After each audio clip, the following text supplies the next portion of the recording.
Welcome to Stormy Woodworks. My name's Matt. Today we're going to turn this log here into some bowls. Stay tuned. The first step is to mark where you're going to cut each section.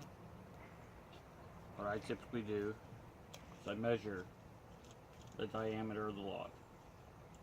This one measures out to be about 7.5. So I come across it. And I like to use a paint marker. Makes it easy to see my lines. I measure 7.5. What you can do is just go along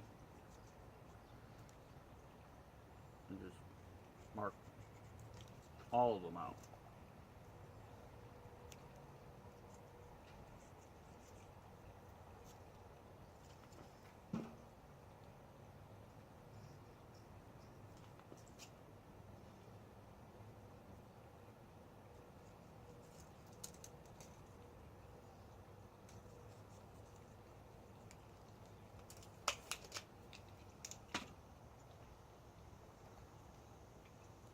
Next thing is grab a saw, start cutting.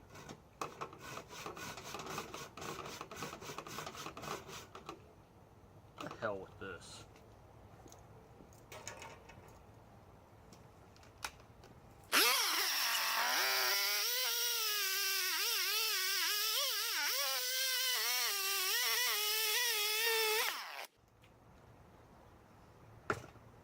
Oh, that was much simpler. So now that all the logs are cut, what I'm going to do next is I'm going to cut it down the center line here. This allows me to make 2 smaller bowls out of 1 log. Alternatively, I could mount it on the lathe, faceplate here, tailstock, and make a taller, wider bowl. But in this case, I want 2 smaller ones.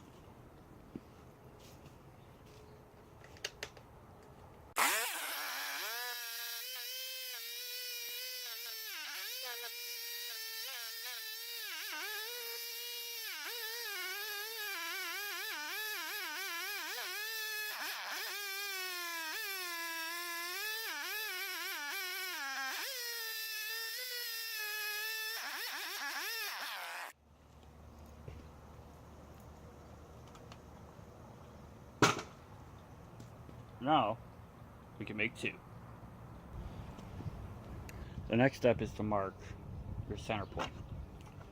To do this, the easiest way is just go from corner to corner.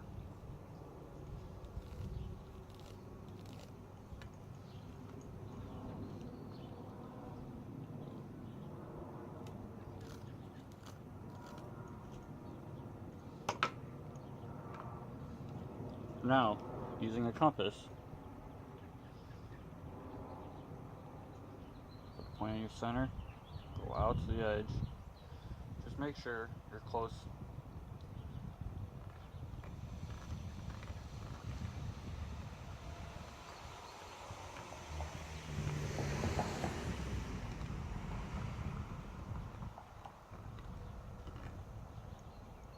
And mark out just how big the bowl will be.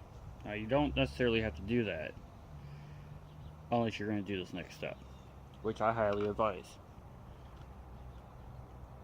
You want to cut the corners off. It makes it that much easier to turn. Now you don't have to. You can go ahead and mount your faceplate or your worm screw, however which way you're going to put this on the lathe, directly to this, and then just turn the corners off. This makes it a little bit easier on the lathe and on yourself. Always clamp your work down when you can, especially something like this. That's why earlier I had the jig, the log cradle. It keeps it from rolling off, rolling around. By clamping this down, it's not going to move as I cut.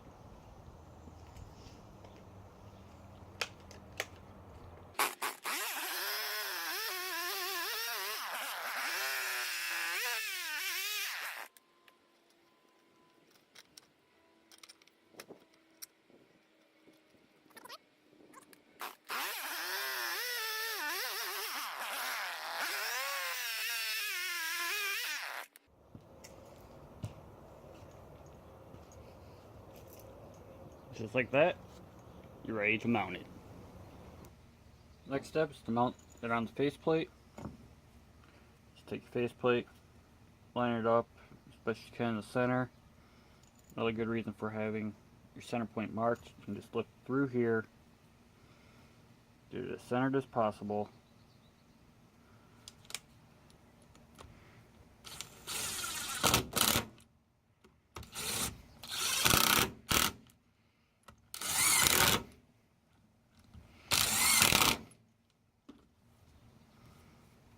And just screw it in. Now with it mounted this way, this area will be hollowed out. This will be the inside of my bowl. So these screw holes will not matter. Now, just put it on the lathe. Alright, now that we're over here at our lathe, go ahead and screw this on.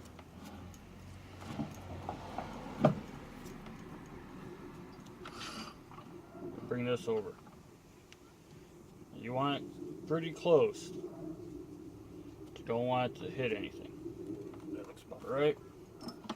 Bring the tailstock up. Put that down. Now you don't necessarily need to have your tailstock on. It is screwed on with the faceplate, but this has an extra bit of security just to make sure it doesn't decide to come flying off if you get a catch. Now a lot of times I wear a welding glove just because as you're going and you're cutting away, you get everything coming at your arm inside your hand, and after a while it starts to hurt. Now with my speed set down to the lowest speed, which is 500 RPM, we'll see just how off-centered it is. It's actually not too bad. What we'll do is we'll just start slowly working our way.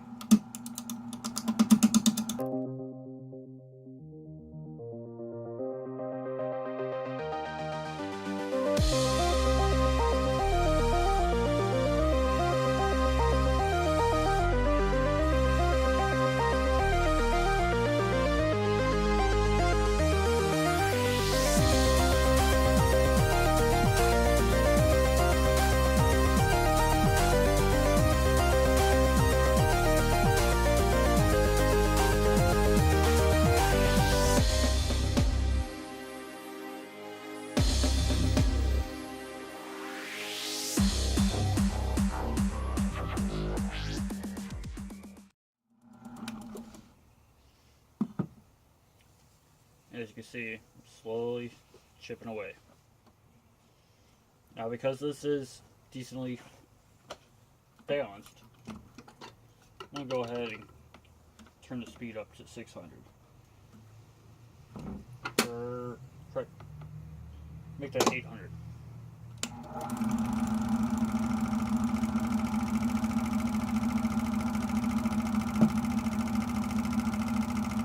See how it's starting to vibrate a little more, because it is still out of balance.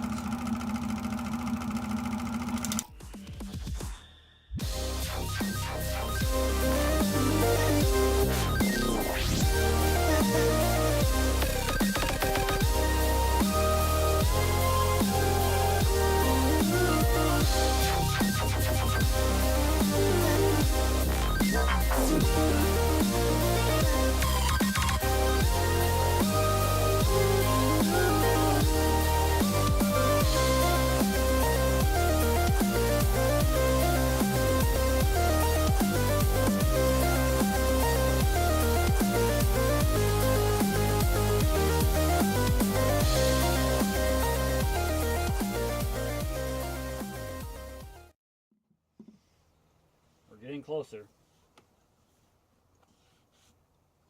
I'm going to stop and go sharpen this. I'll be right back. Alright, got that sharpened. See how much easier it is to turn this bowl.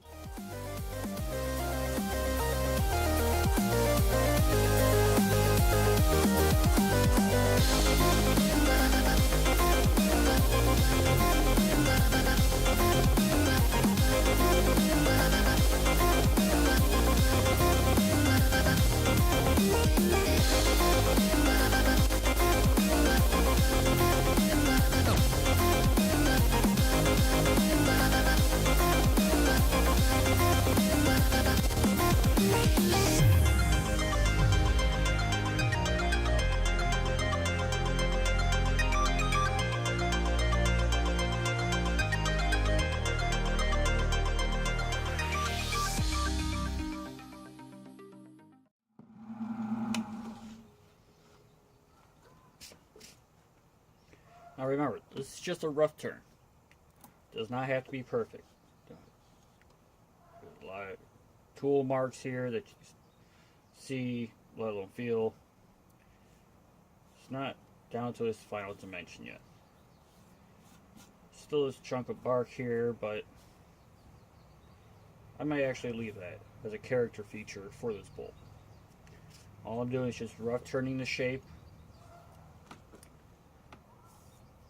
And now we have to prepare it to accept the jaws on our chuck. So what that means is we have to cut a whole mortise, essentially, for this to slide in and expand into.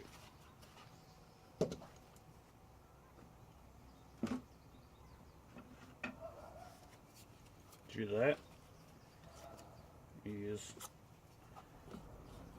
a carbide square insert. It's got a round edge to it, which makes it a little bit easier to use. But even if it's just a square one, it'll work just the same.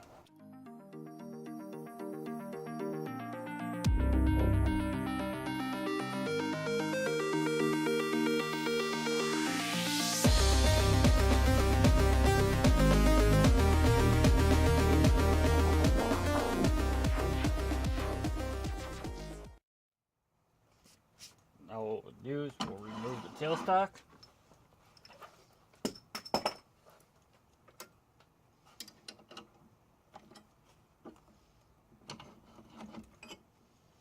Bring this around. Finish squaring off the body, or the bottom.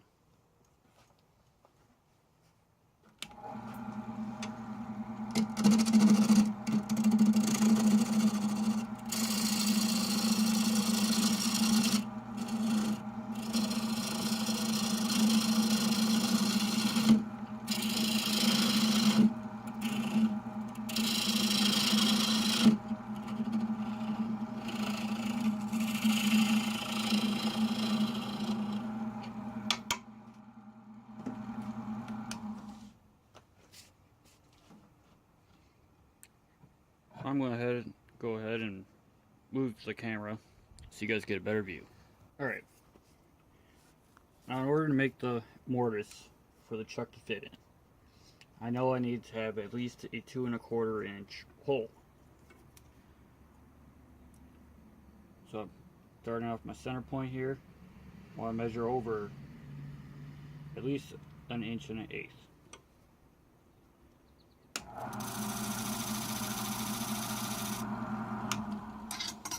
Now what you want to do is you want to check and make sure that you have enough meat all the way around. So when you expand and it puts pressure outwards, it's not just going to blow apart.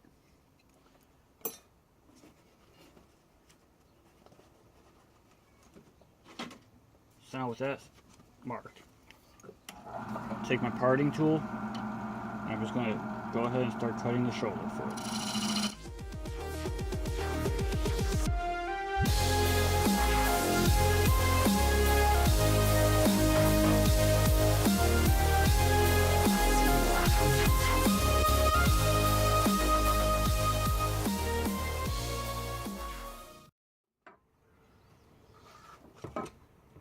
Now if we measure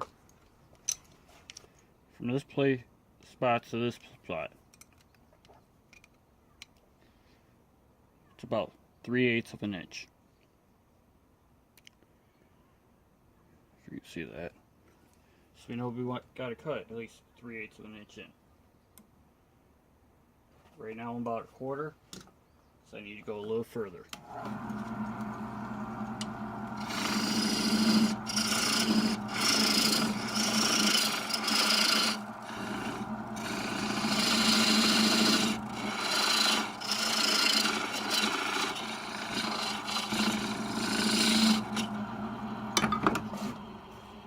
Check this again.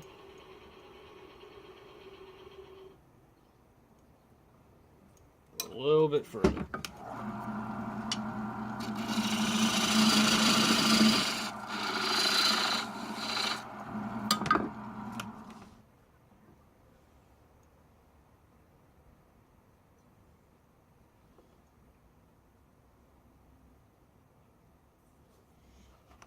Looks about right. So now what we want to do is take all this waste out, and then we'll come back with the skew and put a bevel in. Just the way the jaws are, they're dovetailed. They come out at an angle. So when they expand, you want to have a channel for this to sit in. The closer you can get this angle, the better. It allows for more contact, less likely it's going to blow apart. It also helps to lock it in so the bowl does not move forward and come off your chuck.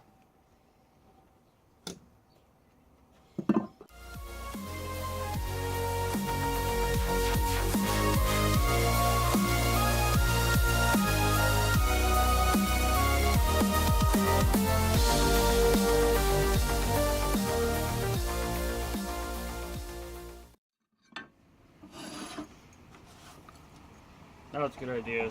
Let's take your chuck and make sure it fits. Make sure it rests all the way flat against the base of your bowl. And you have enough room for it to slide in and out. It's okay to make it a little bit larger than what you need, because as the bowl dries out, it shrinks a little bit. So by actually making this a little bit larger, you have a better chance that once this bowl is fully dried, it will fit back on the chuck once again. Now I'm just going to go ahead and take this off the lathe, take my faceplate off, put my chuck on, put it on the chuck. First thing you want to do now is to face this off. And what that means is to get everything flat and level. See, it's all rough. It's not smooth by any means. It's not flat by any means.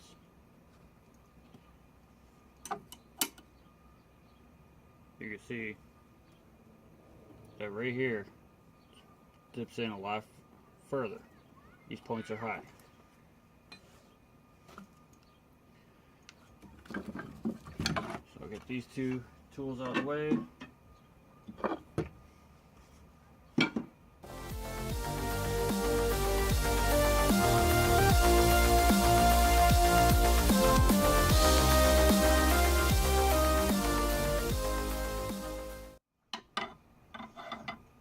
This is pretty well taken care of.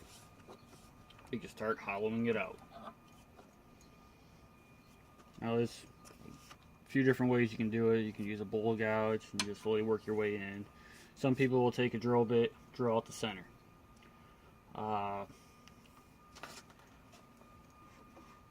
You can use scrapers or carbide inserts. Round insert like this works really well.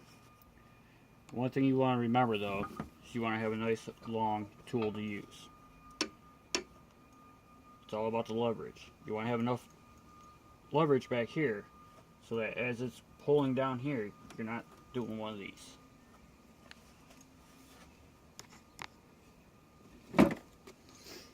So, let's get started.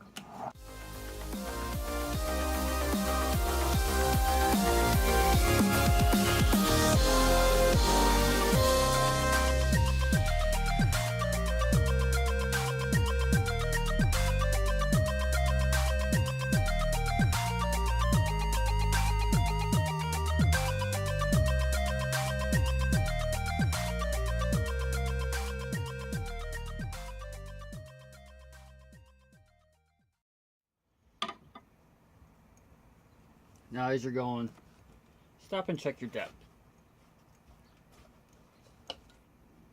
Real simple way is to take a ruler, put it across, take the glove off, makes it easier, and then take like a pencil, go to the center, just kind of hold your finger or thumb where it is, then hold it at the top. And you see you're down this far. What you have to remember is on the back side here, you came in about 3/16 of an inch in, or 3/8 or whatever it was. When you're rough turning a bowl, you want to leave it thick. As it dries, the wood is going to move.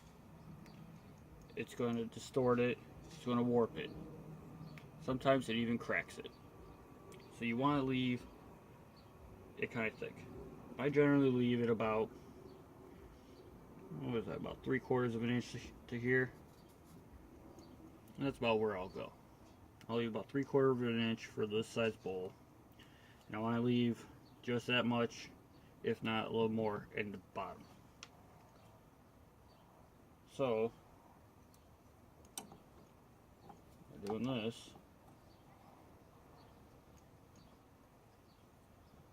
I know I want to go about, 1/2 to 3/4 of an inch further down. It's always a good idea to stop and check.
And that's about as deep as I want to go.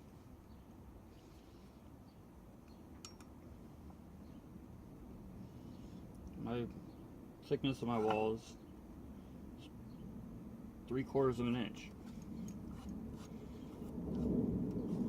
Now I could take this down a little further if I wanted to, which would help speed up the drying process. But I think I'm just going to leave it as it is and let it dry.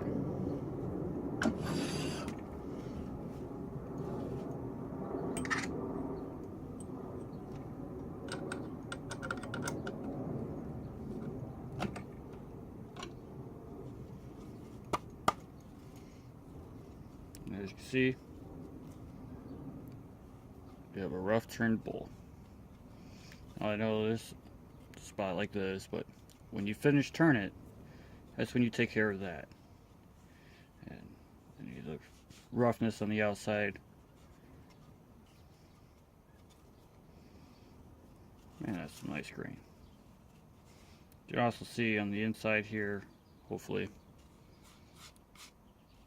it has some tear out. It's really rough in areas. But this is just rough turn. That doesn't matter. You just want to get it to your basic shape, what you're wanting, and then let it dry. So you rough turned your bowl. What do you do now? Well, the next step is to let it dry. Now you can just throw it up on a shelf, You could put it in an oven, turn it up to 450, and hope it doesn't catch fire. You can put it on your back deck and hope a bird doesn't make a nest in it. But the problem with trying to speed dry a bowl is that it will have a higher tendency to warp and split. Now, granted, no matter which way you go about drying it, your bowl will warp to some extent. It will not be perfectly round. You have about a 0.000001% chance that after it completely dries out, it's still going to be perfectly round. Hence, that's why you leave it thick. Also, by leaving it thick, there's more structure there to help keep it in shape, and it won't warp as bad, and hopefully will not split. Now, the method that I've found that most turners use, both people that I've found on YouTube and have talked to in face to face, have suggested doing this. Get a paper bag. Put some of your wood shavings in the bottom. Place your bowl inside. Pack it with more wood shavings, so your bowl is completely encompassed with it. Close it up. Put a couple pieces of tape across, so you don't have to worry about it opening up. And in the event that it falls off a shelf or wherever you store it, you have a better chance of it not spilling everywhere. This allows it to dry much slower, and hopefully will prevent it from cracking. Now, a good tip is write on here the day that you turn your bowl. This way you have a good idea of how long it's been. So you're not guessing, well, I think I turned it at the beginning of such month. You can look at it and go, oh, this was turned on the 27th of January. Alright, I know that it's been 4 months now. If it's not already dry, it would be soon. Now, how long does it take for it to dry? Well, a lot of that depends on a lot of variables. What type of wood is it? What kind of conditions is it being stored in? Is it in a cold, dark, damp basement? Is it sitting out in a hot, dry shed? The biggest factor is humidity, closely followed by temperature. So, you may want to consider buying a moisture meter so you know exactly how dry your wood is. With that being said, I hope that you've learned something today. Please like, subscribe, and leave a comment. If you have questions, I'll do my best to answer them. And if you have ideas for the next project, leave them in the comments. Thank you. Have a good day.